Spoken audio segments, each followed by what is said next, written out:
leave the floor to Sophie. Anyone who are still interested in discussion with our amazing nominees, we still have chance both during the dinner and later on at the another half-hour dessert time to discuss about cryptos, digitalizations, and the women power to lead. Please, Sophie. And I call Solange Peters on the stage.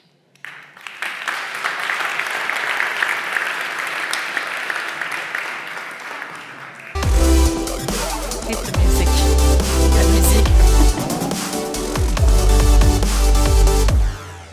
Nice. Welcome, Solange. We had a great discussion, but I will come back on that for the question. Solange, you know Solange Peters? Maybe she is head of oncology department in University Hospital in Lausanne.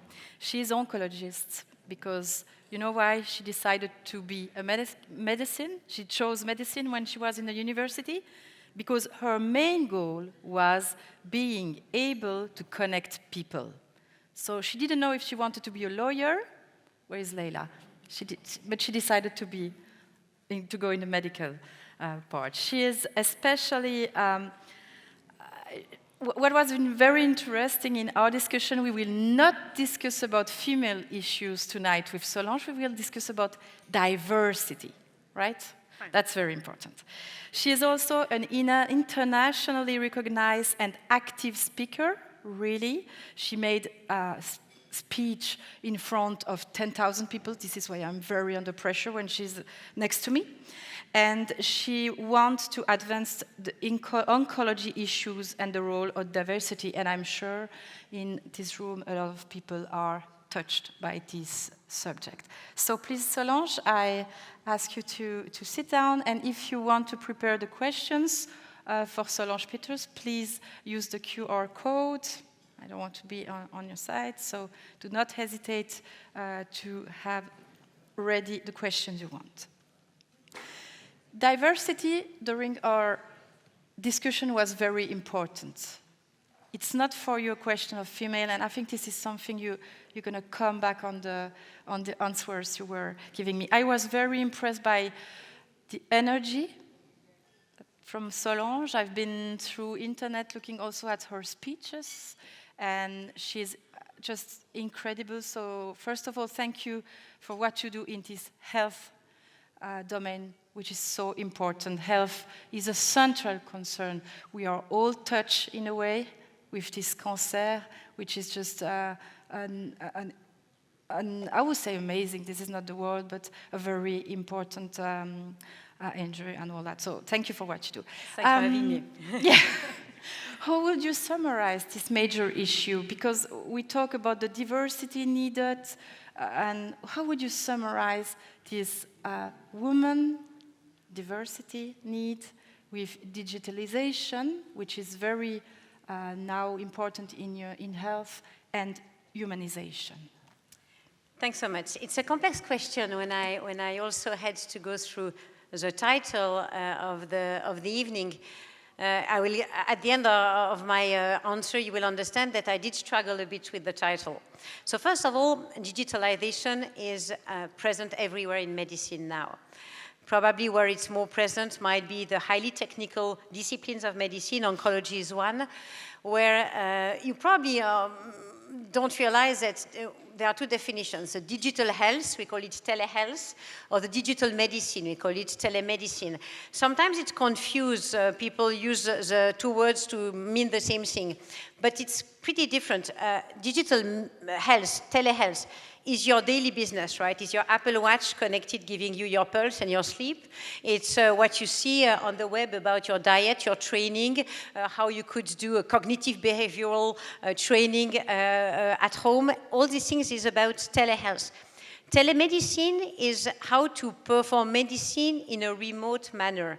And we have learned it through COVID, unfortunately. But how can you follow patients without meeting patients? How can you look at the blood pressure of your patient at home? How can you control the pacemaker of your patient later on? So this is really kind of remote ways to perform medicine. So it's everywhere. And now, after COVID, we know that telehealth is a very good prevention at least, but telemedicine is needed. It's needed. However, the anecdote we share on the phone is we tried in my European Organization of Oncology, we were paid a lot of money by an IT company to try to make our guidelines, our how to treat cancer, to be entered in a machine, in an AI, in artificial intelligence. The idea was to replace the oncologist. If you do it well, you enter the characteristic of your patient and you have the answer of how to treat your patient. So we made the exercise. I must say it did cost hundreds of hours. I can't imagine how many it did cost in terms of financial expenses to the company. But we spent hours and hours to enter this recommendation into the machine. The company was ready to make it public and to market it and sell it to every doctor's interested. And we blocked it and said, please test it, beta test it. Take 50 patients and try to see if when you enter the patient characteristics, the answer is at least more or less what we really did in real life as being doctors. And none of the decisions was corresponding to the algorithm which was given by the machine. And this is the art of medicine, right? Of course, digitalization is needed, but beyond that or down the road, you have a human person helping you making your decision. So with the same parameter, the same flow in the machine, the two different people, two different persons might end up with diametrically different decisions. One might decide to do everything and the other one just to give up and be quiet. Yeah. So the human nature is very important. So what I mean by that is digitalization is needed because it will sustain the health system, but human part of it is extremely important. Yeah, we had the conclusion that we need the human decision. Yeah. And I think another question was quite important is about, you used this great expression, we were talking about which concrete action we could implement to go to more diversity, diversity. Yeah. And you told me the devil hides in details. Can you just talk about this? That was very important. The devil sits in the details. For example, the title of tonight. Sorry, and I might be the only one to tell it. But go. Just you can make the conclusion. I will make it short, but the idea is, I think medicine has become more and more human. It's not, when I was taught medicine, it was very authoritative. Now it's more and more human. But the title of tonight suggests that digitalization, might be needed, but that women can add a human kind of component to it. And this I disagree.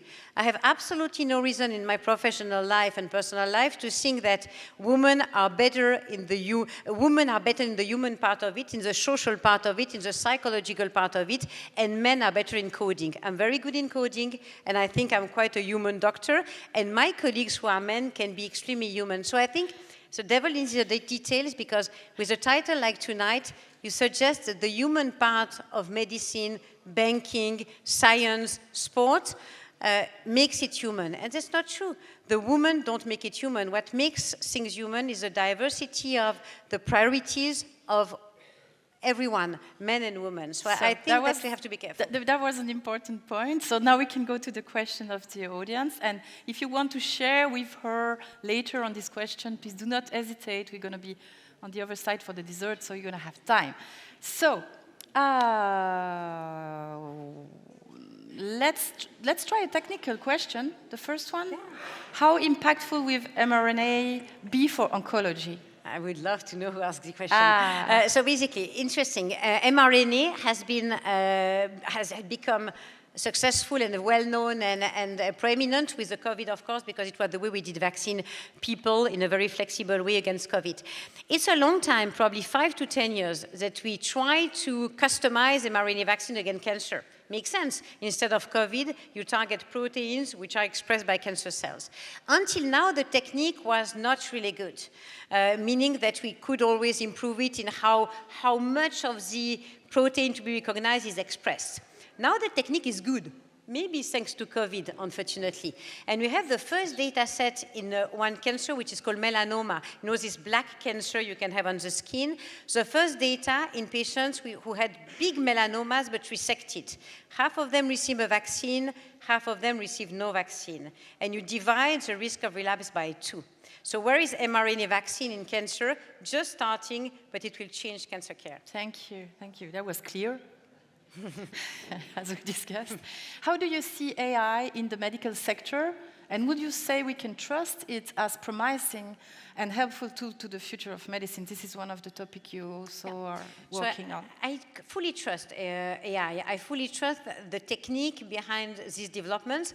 The only 2 points which are important. The first one is that when you use AI, you have to be very flexible because medicine is one of these fields where things change very fast.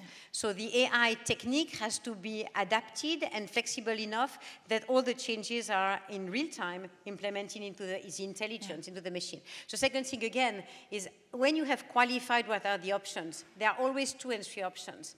And it's not the machine which will decide among the 3 options. Yeah. It's going to be the patient for me, or it's going to be the person outside of medicine accompanied by the significant ones. And that cannot be by a machine. Maybe the last question, because it will interest everybody. How strong is Suisse Romande regarding medical treatment innovation for you? I mean, you just say it's strong because you're working on it, but No. I can think it's honestly tell it. You remember that the Newsweek classification, where I promise, I'm not calling the journalist of Newsweek, Le CHUV in Lausanne is classified between the 8th and the 12th best hospital in the world. So I must say I'm traveling around the world. I see wonderful institutions from New York to Boston to Singapore. I think that's really something we have to be proud about. And I don't know if you had this experience, but I had it with my son some 2 weeks ago. He had an acute emergency. I must say it was not oncology. I was impressed by the quality of the hospitals we have. I mean, you come with a very acute worry, you are completely destroyed, you out of your field of comfort, and the hospital takes care of you at a pace which is absolutely amazing with all the techniques that are needed. So I think in terms of research, of course, but also in terms of quality of care, we can not only be proud, but we have a unique environment. And I think we have to realize how lucky we are. Last but not least, we all have access to medicine, right? yeah. Thank you, Solange. You're welcome. Thank you. Thanks. And just thank you, Solange.